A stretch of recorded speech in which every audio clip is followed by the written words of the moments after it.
run a number of projects across the city seeking to serve those that have less. Now, my mum was brilliant at modelling compassion to me as I was growing up. She wasn't a Christian. She just had something, though, hardwired into her to reach out and care for the poor. When we'd go shopping into town, she would always go straight to the big issue guy that she knew. She'd always buy him his favourite coffee. She knew which Millie's cookies liked, if they're still around. She was just brilliant at it. If we went and got fish and chips on a Friday, she'd buy an extra portion to give to the guy that slept on the bench outside. That was just who she was. So I think kind of growing up, reaching out to others was quite normal to me. But it wasn't until I came to faith as a teenager and I heard the scriptures being preached and realised that compassion was absolutely central to God's heart, that his heart breaks for those who face hardship and poverty. And I came away thinking, well, if it matters to him, it should matter to us. And as a young and very zealous, I will say very zealous teenager who was ready to take on the world, I think I felt a little bit frustrated that as amazing in many ways, the small local church that myself and my twin sister Alice had found ourselves in, they were amazing, but they really kept loving the poor as a real sideline ministry. It was just for the 3 or 4 in the congregation who already liked doing that kind of stuff. It wasn't something that they brought in and they talked about and celebrated and invited everyone into as part of their own discipleship to Jesus. And I think this is one of the reasons why I fell in love with the Vineyard. When I moved to Nottingham for university a long, long time ago, I went to Trent Vineyard, which is the big vineyard up in Nottingham. And I walked in and I just saw this massive church, and they placed compassion ministry and concern for the poor right at the heart of what they did. They ran soup runs, they had a furniture project, they worked with vulnerable families. It was just so central to who they were. John Wimber, who was the founder of the Vineyard movement, was renowned for having shopping in the boot of his car. Just used to drive around with it, and he'd give it to people if he was prompted and knew they were in need. And he was so firm that compassion ministry was an essential part of following Jesus that he said this: if you're not going to care for the poor, then don't use the Vineyard name. Flip. No messing with John. So in the very DNA of Vineyard was just the understanding that care for the poor is to be a priority for those of us who worship God. And so it's obviously then no surprise that when I turned up at the Trent Vineyard Church as a student, that it did just smack me between the eyes. Here are people that were trying to live this out and do this. Now, you'll be glad to know that our church does already have a reputation of putting compassion into action around our city. If you've been here for ages or you've just joined, hopefully that will have come across by being part of this church, that we love doing this stuff. But perhaps you will just allow me just to elaborate this by just sharing a few stories. So the first one is one of my own. I was on a night out once with some mums from the school celebrating someone's birthday. And one of the mums was there who I'd had a bit of an ongoing conversation with as we were setting up our Tiadva house. Now, that's a house that we run as a church for guys who are homeless or vulnerably housed. It's a supported living house. And me and her had been talking about it on and off. But on this night out, anyway, and out of the blue, maybe slightly prompted by the number of cocktails that she'd had, she just shouted in front of everyone. I felt like half the bar were listening. And she said, the thing I love about your church, Chloe, is that they will accept and love those who everyone else has turned their backs on. I'd like to say I said something profound and godly back. I just was like, right? Another story I could share is the origins of our food cult that we run on a Tuesday. We were restarting after COVID, and we had a call from the local headmaster of a local school whose families we had done some sort of organised food shops for in the pandemic. Anyway, he phoned me, and he was just really concerned about the ongoing struggle that many of his families were facing in being able to access affordable food. And he thought we would be the ones to help. And this was actually how the food co-op was started, just in a response to a local school, knowing us as a church who would hear a problem like that and want to be part of the answer. And I know that you guys here in the West, you have fostered an amazing relationship with Dusty Forge.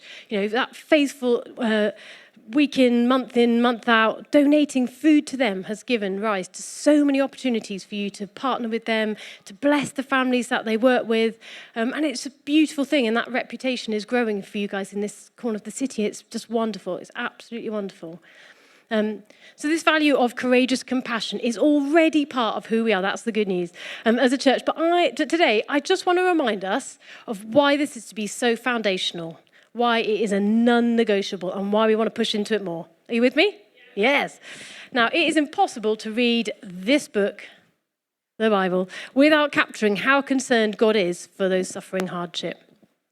For example, we can see in the book of Galatians, in the New Testament, where the early church are in full-on debate mode, and Christians are good at that, aren't they? Getting together, having a big debate about whether they should send Paul off to take the gospel message for the first time ever to the non-Jewish, the Gentiles. And after a lot of hooing and hawing, they concluded that of course he should go. And incredibly, the only thing that they added as a caveat was this, Galatians 2, verse 10. All they asked was that we should continue to remember the poor, the very thing I'd been eager to do all along. You can almost hear Paul's indignation, can't you? As if he would forget to do this, as if this could be left out or separated from the gospel message of Jesus. Thinking about for this talk, I was thinking it's kind of the modern day equivalent, perhaps, might be reminding another adult to wash their hands after going to the toilet. Be like, what? Of course I'm going to. Like, yeah, I was eager to do this the whole time, guys. Because, of course, the apostles, Jesus' first disciples, it was so ingrained into them. They'd literally been around Jesus, spent time with him, and seen that a care for the poor was a non-negotiable when you hung out with him. The poor mattered deeply to him. And it's worth saying that Jesus himself experienced poverty in his own life. He was a refugee in his early years. The family had to flee their home country in the face of persecution. Mary and Joseph, when they came to give their required offering in the temple to celebrate Jesus' birth, it was recorded that they gave the concessionary sacrifice, the one specified for those who were poor. And even as an adult, Jesus exclaimed these words in Matthew 8, verse 20. Foxes have dens and birds have nests, but the Son of Man has nowhere to lay his head. He was literally without a home. It's of deep significance that the God of all the universe gave up his riches and deliberately made himself poor. And not only did his life have hallmarks of poverty, Jesus made a beeline for those who were on the edge. The Gospels show us that Jesus had a special place in his heart for those who were marginalized and on the lower end of the power spectrum at the time. The sick who were often left to begging in the streets without a social benefit system to pick them up. Prostitutes, the hungry, the destitute, those in need. Jesus always saw the person underneath the suffering. That's who he is. He recognized the God-given treasure in them, the immense value of each person. And this wasn't an optional extra. This was to be the very heart of his kingdom mission. In Luke 4, we see Jesus stand up to read in the synagogue and clearly outline his priorities using verses from the Old Testament book of Isaiah. Now, Isaiah was an Old Testament prophet who lamented at the failure of God's people to look after and care for the poor among them. Isaiah lays, throughout the book of Isaiah, he just lays on some very heavy charges against the Israelites, that their worship was empty, that God was angry with them because they'd not only forgotten the poor, they're actually perpetuating the oppression of those in need and making their lives unbearable. And it's from this book, the book of Isaiah, that Jesus reads when he goes into the synagogue that day. So if you want to follow along, it's Luke 4, verse 16 to 21. Jesus returned to Galilee in the power of the Spirit, and news about him spread through the whole countryside. He was teaching in their synagogues, and everyone praised him. He went to Nazareth, where he had been brought up, and on the Sabbath day he went into the synagogue, as was his custom. He stood up to read, and the scroll of the prophet Isaiah was handed to him. Unrolling it, he found the place where it is written, "The Spirit of the Lord is on me because he has anointed me to proclaim good news to the poor. He has sent me to proclaim freedom for the prisoners and recovery of sight for the blind, to set the oppressed free, to proclaim the year of the Lord's favor." And then he rolled up the scroll, gave it back to the attendant and sat down. The eyes of everyone in the synagogue were fastened on him. And he began by saying to them, "Today this scripture is fulfilled in your hearing."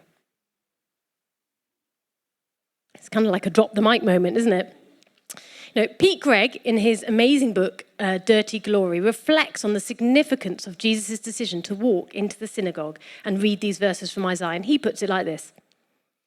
After reading this passage to the congregation, Jesus preached a startlingly confident 8-word sermon.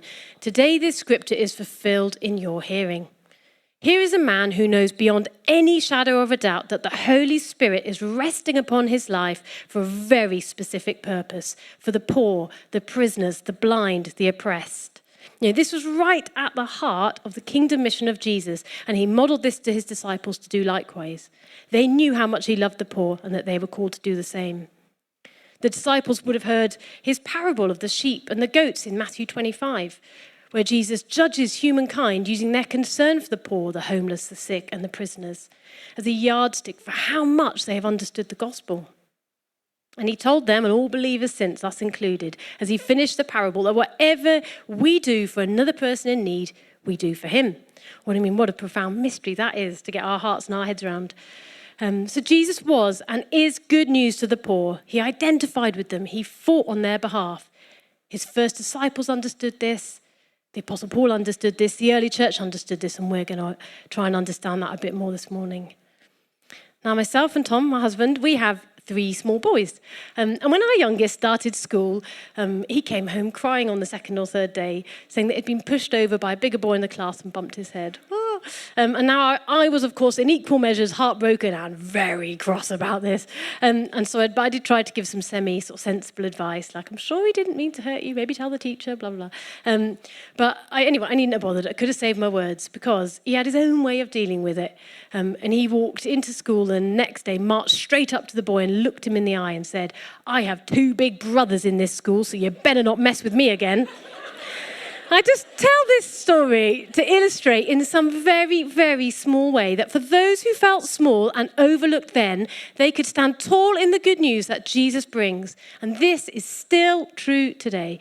I know that in this room, there'll be a lot of different circumstances represented. You may yourself be facing food poverty or sleeping rough.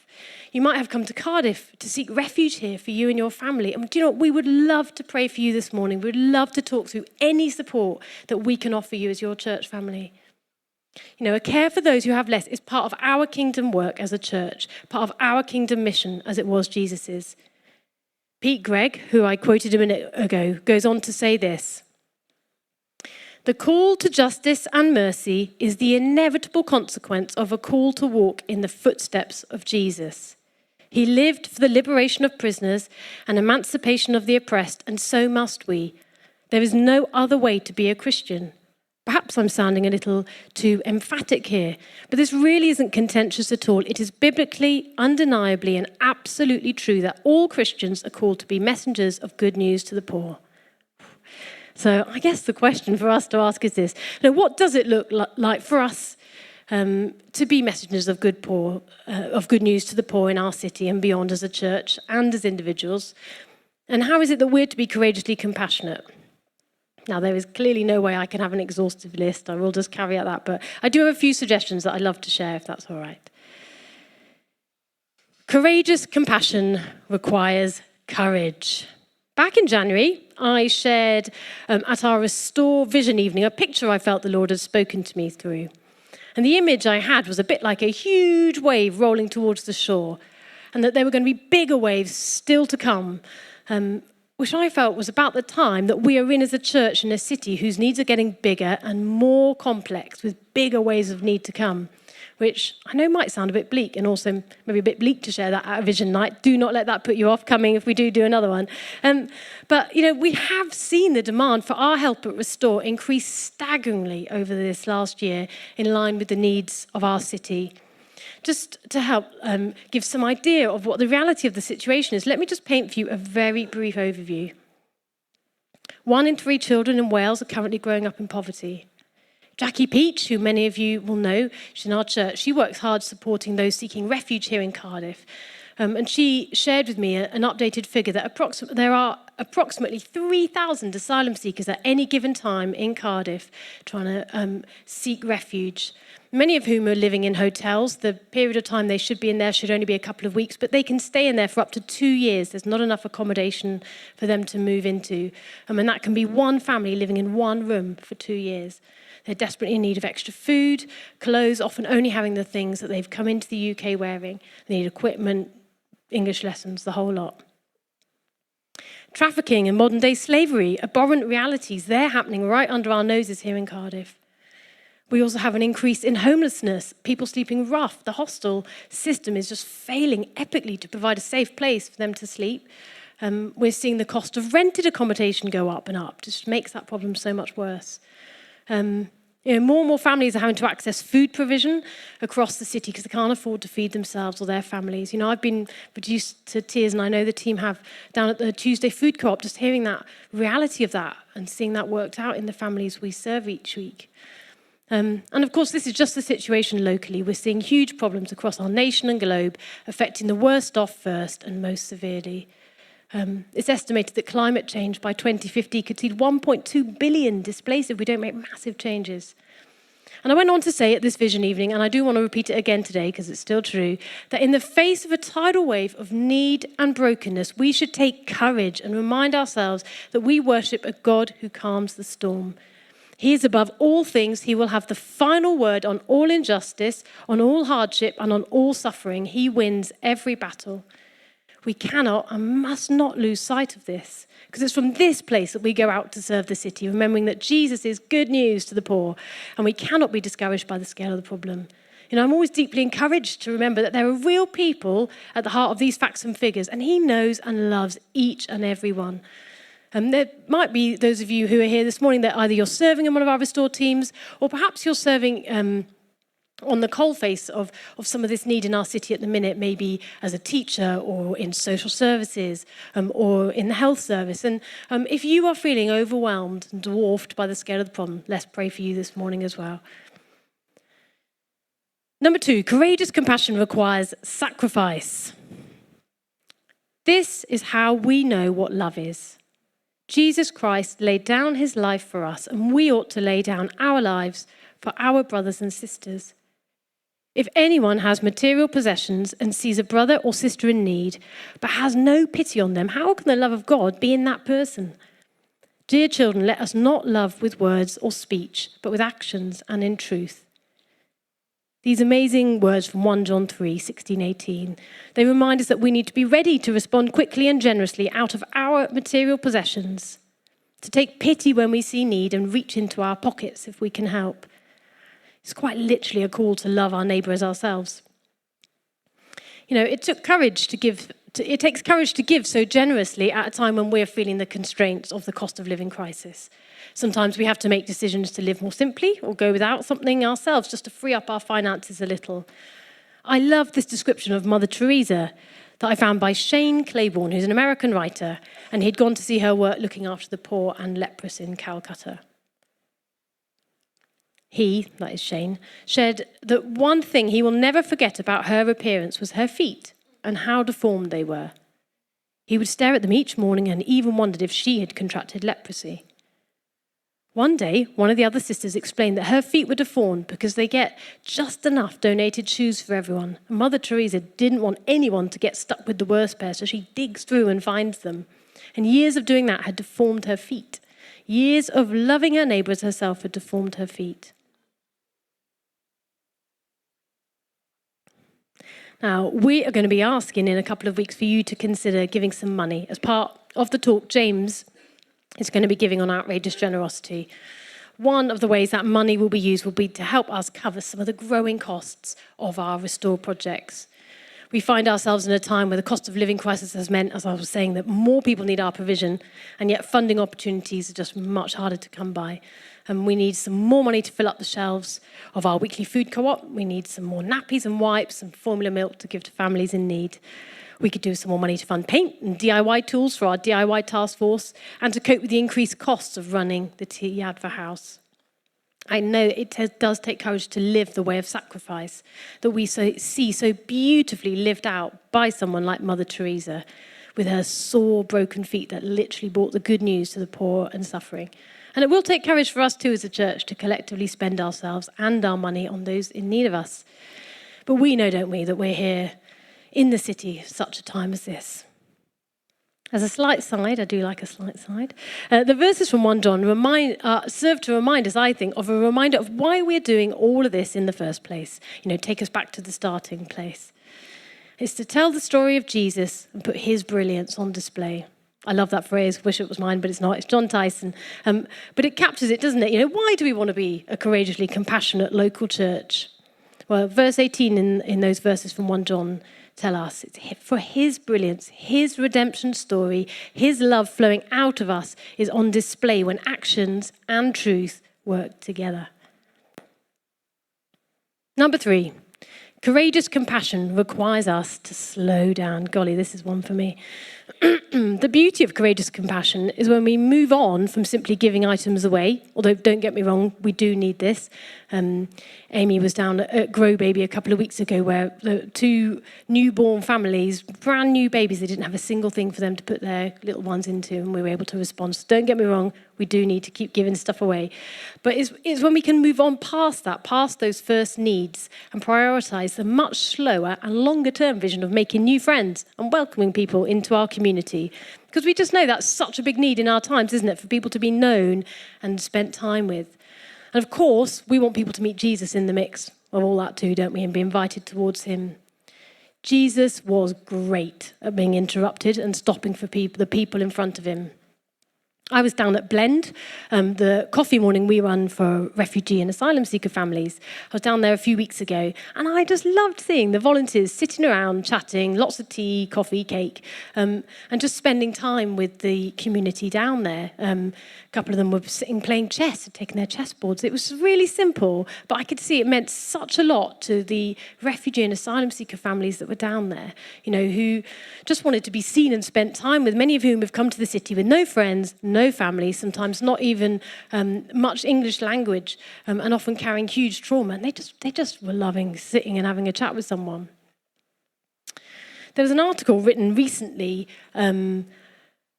by I can't remember the name actually, but it was written after a visit to the Stay and Play session that our Grow Baby project runs, and she'd written this in the article, and I thought it was fantastic, so I thought I'd share it. Stepping foot into the room that Friday morning was stepping foot into the most tangible sense of hospitality one could imagine.